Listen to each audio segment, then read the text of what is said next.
يعني لو جاله خير بقيت مطمئن بالخير ده، مش مطمئن بإيمان. هو ليه في شيطان موجود في الدنيا؟ ليه ربنا خلقنا مع إنه عارف إن إحنا هندخل يا جنة يا نار؟ فليه أصلا خلقنا؟ عمرك فكرت إزاي ممكن تستفيد بيوم أجازتك بأفضل طريقة ممكنة؟ يلا بينا. بسم الله والصلاة والسلام على رسول الله، أما بعد. أهلا بيكم في فلوج جديد. النهاردة أنا واخد أجازة من الشغل، فحبيت أشارك معاكم يوم الأجازة بيكون ماشي إزاي، ونشوف هنعمل فيه إيه مع بعض إن شاء الله. دايما يوم الأجازة بتاعنا بيكون يوم بدون هدف، يوم قاعدة على السوشيال ميديا، قاعدة على التلفزيون، قاعدة على حتى على مواقع ملهاش أي لازمة، بتضيع وقتنا وخلاص. طيب دلوقتي احنا بقى اتكلمنا عن الوقت كتير جدا. طيب يا عم انا عايز انظم وقت، عايز افيد بوقت. هل حته ان انا ما اضيعش وقت دي مرتبطه ان عدد ساعات اليوم بتاعتي كلها تكون مشغوله او تكون بعمل فيها حاجه؟ خليني اقول لك لا. لو انت فاهم المفهوم ده غلط، اللي هو استغلال يوم اجازتك في حاجة مفيدة أو استغلال وقتك الفاضي في حاجة مفيدة، ما بيكونش في عدد ساعات اليوم كله. دماغك مش هتستوعب أي حاجة. طيب خلينا بقى نشوف اليوم بيمشي إزاي. دلوقتي أنا بقرأ في كتاب سابغات للشيخ أحمد يوسف، تمام؟ فأنا لسه صاحي من النوم، قعدت أفطر وبعد كده اتفرجت على قنوات الأخبار، عرفت الدنيا ماشية إزاي، وبعد كده قعدت أسمع قرآن شوية،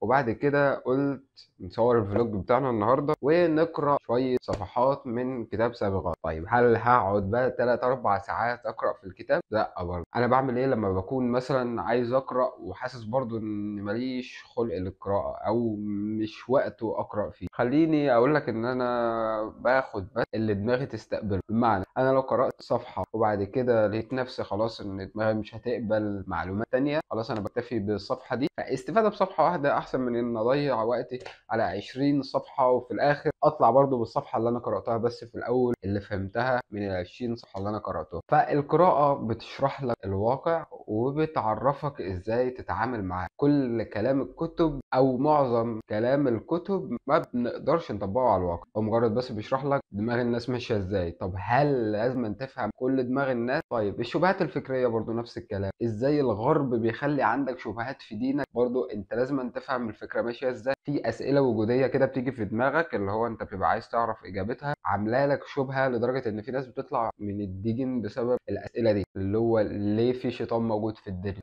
ليه ربنا خلقنا مع انه عارف ان احنا هندخل يا جنة يا نار؟ فليه أصلا خلقنا؟ عارف أنت الأسئلة اللي الشيطان بيقعد يلعب في دماغك بيها وأنت قاعد فاضي كده؟ هي دي ما تسمى بالشبهات. بتدخل لك بقى عن طريق الأفلام، بتدخل لك عن طريق السوشيال ميديا. كل الحاجات دي ملهاش قيود، أنت مش متحكم فيها، فللأسف أنت ما بتعرفش تسيطر عليها. نحن أعلم بما يقولون إذ يقول أمثلهم طريقة إن لبثتم إلا يوما ويسألونك عن الجبال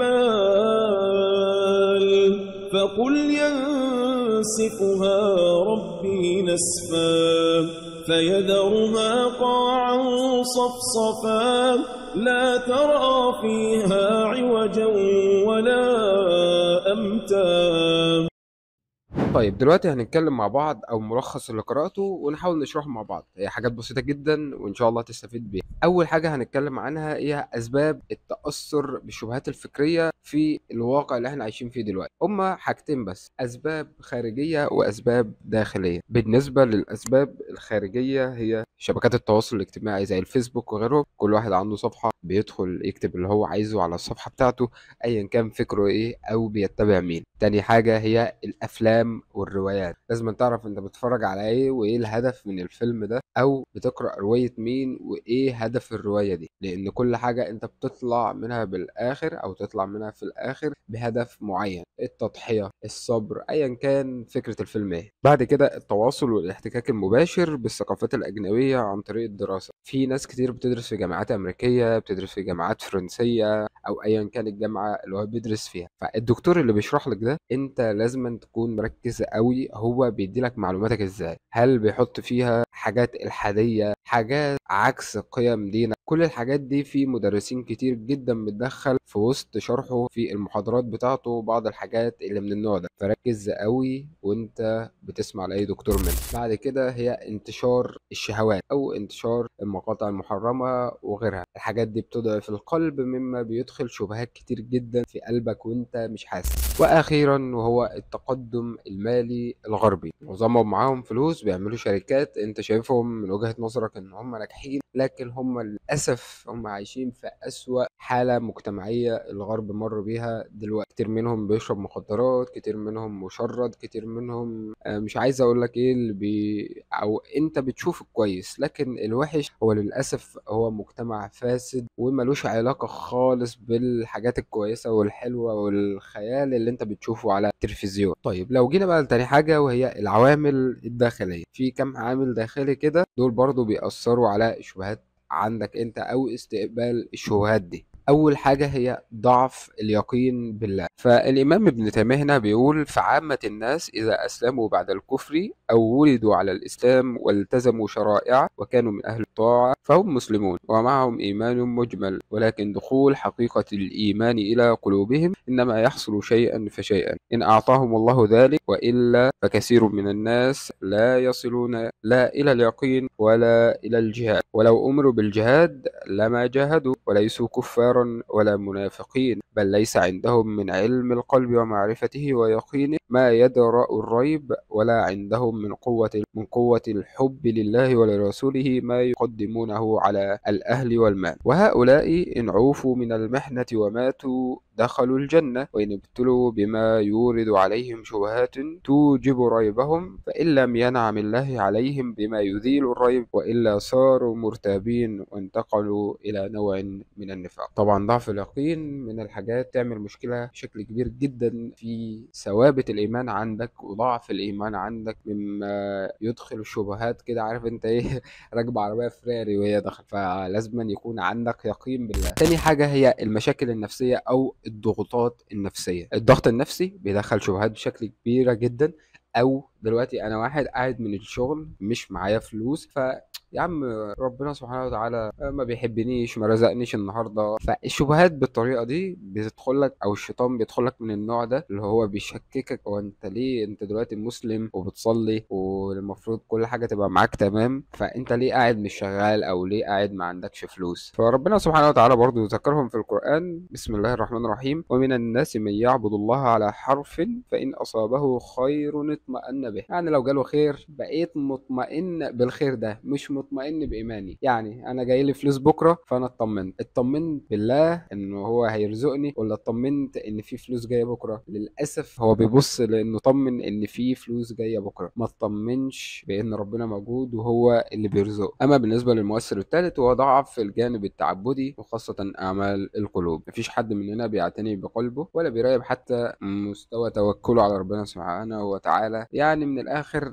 أنت مش متابع نفسك من ناحية ضعف الجانب التعبدي أو الجانب اللي أنت بتعبد فيه ربنا سبحانه وتعالى. أما بالنسبة للرابع حاجة هي ضعف أدوات البحث والتوثيق والمعرفة، ودي هنتكلم عليها بعدين، أو لأن الشيخ طبعا مش ذاكر الشرح المفصل ليها وقال إنه هيتكلم فيها في يعني في فصل تاني من الكتاب إن شاء الله نبقى نقوله في حلقة تانية. أما بالنسبة للمؤثر الخامس هو ضعف العلم الشرعي، يعني ثوابت دينك أو أقدر ألخصه لك في كتاب من لا يسع المسلم جهله. تعرف أركان الإيمان، أركان الإسلام، الطهارة، الإيمان، كل ده بتقدر عن طريقه إنه يقويك إيمانيا، مما ما يخليش أي شبهة أو ما يقدرش يخلي أي شبهة تعدي عليك كده بالساهل من غير ما تقعد كده وتفهم إيه اللي حصل ودي جت إزاي وربنا سبحانه وتعالى بيقول إيه والنبي بيقول إيه والصحابة كان رد فعلهم في الوقت ده إيه. أما بالنسبة لآخر حاجة وهي الفراغ الوقتي والذهني، ما تسيبش نفسك فاضي، ما تسيبش نفسك فاضي. الفراغ طبعا مش كويس،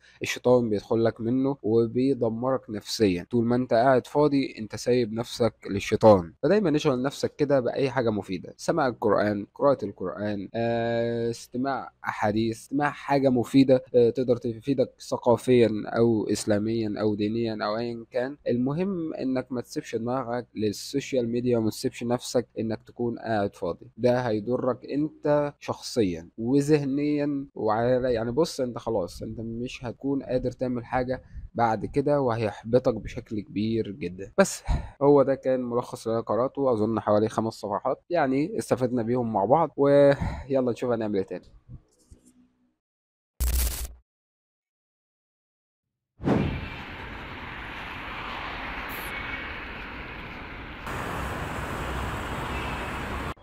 الحمد لله دلوقتي بقالنا اكتر من 54 دقيقة مشي، ومن حوالي 7000 خطوة أو من 5000 كمان خطوة لحد 11000 وشوية.